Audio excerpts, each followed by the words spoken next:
Our today's crime story is from City of Churches, Australia. One of the hottest spots for the tourists. The City of Churches turned to be the sinister in the late 70s. It was the discovery of two bodies, young women in the bushland surrounding the South Australian town of Truro. After the discovery of two dead bodies, when the police searched the area, they found the remains of another 5 women, one at Wingfield, and one at Portgawler. The examination reports of the remains revealed that they all had been murdered over a period of 2 months. The authorities were baffled when the former girlfriend of one of the serial rapists and killers came forward.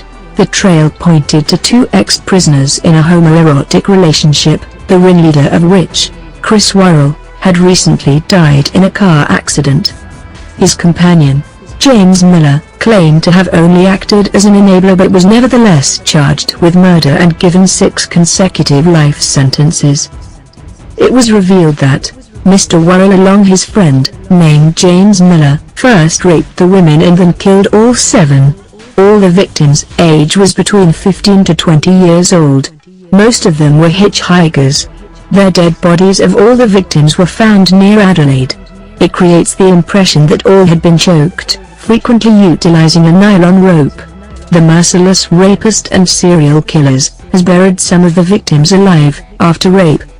There was the strong suggestion of a link between the 2 dead women found in the Truro bushland and 5 other young women reported missing in Adelaide at the time, and Australian police faced the difficult task of piecing together the evidences. Almost about 11 days later, the police decided to have a huge search party. They discovered 2 more skeletons in a paddock on the opposite side of Swamp Road. They were the remains of Connie Aldenides and Vicky Howell, 2 of the 5 missing girls.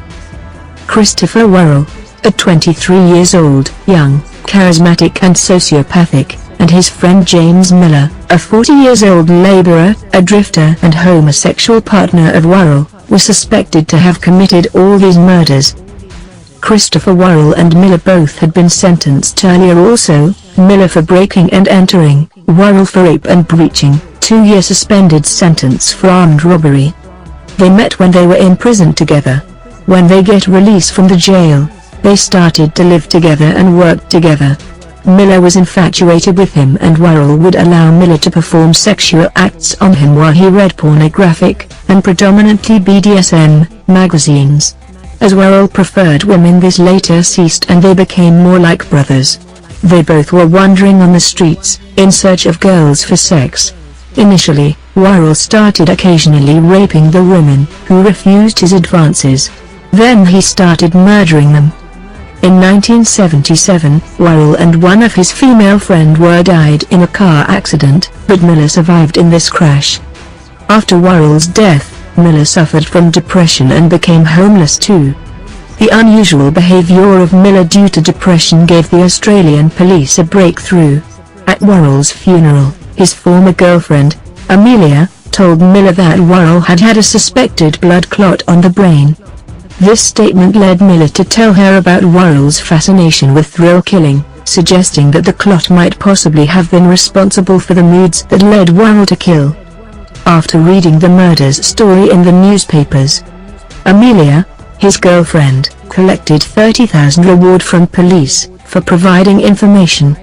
On the basis of her provided information, police arrested Miller in 1979. It is highly likely that the murders would have gone unsolved if Amelia had not come forward. When the Australian police interrogated Miller, in 1979, he denied of everything. But eventually the police get another breakthrough, and he told the authorities that there were 3 more bodies of the victims. The police took Miller to Truro, Portgawler and the Wingfield dump where he pointed out the locations. Among their victims, Veronica Knight, an 18-year-old girl, murdered on 23 December 1976. The killers become friends with to take her to the murder spot. They dumped the body at Truro. Their second victim was Tanya Kenny, a 15-year-old girl. They murdered her on 2 January 1977, and buried Kenny at Wingfield. The third victim was Juliet Mikita, 16-year-old girl, murdered on 22 January, 1977. They dumped the body at Truro. The third victim was Sylvia Pittman, a 16-year-old girl, murdered on 6 February, 1977. They continued to murder Vicky Howell, a 25-year-old woman, Connie Ordenites, also known as Connie Jordan, aged 16 years, and Deborah Lamb, a 20-year-old girl, murdered on 12 February, 1977. Miller stood trial for the murders, and was found guilty of 6 of the 7 murders, with the exception of the first murder, Veronica Knight. Miller was sentenced to the maximum 6 consecutive terms of life imprisonment. Miller died of liver failure, at the age of 68 years, in 2008. He also suffered from prostate cancer and lung cancer. At that point he was one of the longest-serving prisoners in the state. Kindly don't forget to subscribe our channel for more videos. Thank you for watching this video.